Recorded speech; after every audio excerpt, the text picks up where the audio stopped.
50 élèves par classe en moyenne, 20 pour un livre. Le système éducatif du Zimbabwe est en crise depuis plusieurs années.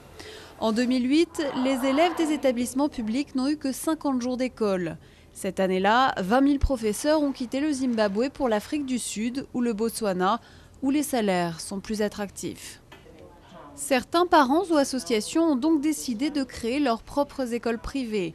Dans la capitale, Harare, ce type d'établissement fleurit un peu partout, sur des terrains vagues, dans les salons ou dans les jardins. Ce qu'apportent les écoles privées, c'est l'individualisation de l'instruction, la différenciation des élèves. Ce sont les principes que nous appliquons dans les écoles privées, contrairement au public.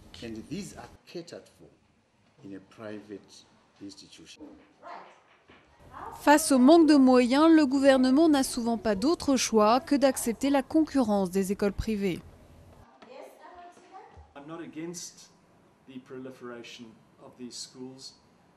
Je ne suis pas contre la prolifération des écoles privées, mais tant qu'elles respectent les lois et qu'elles sont répertoriées.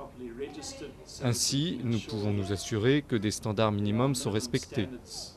Par exemple, l'état du bâtiment ou le programme scolaire. Nous pouvons aussi vérifier que des moyens de contrôle existent dans ces écoles, pour être sûr, par exemple, que des pédophiles n'y enseignent pas.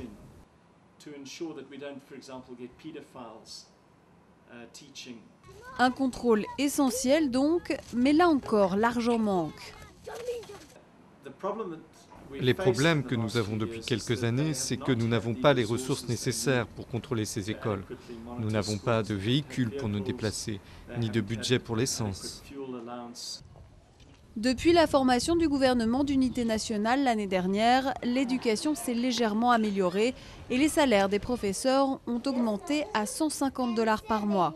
C'est toutefois insuffisant pour que le pays redevienne ce qu'il fut un jour, le pays le plus éduqué d'Afrique.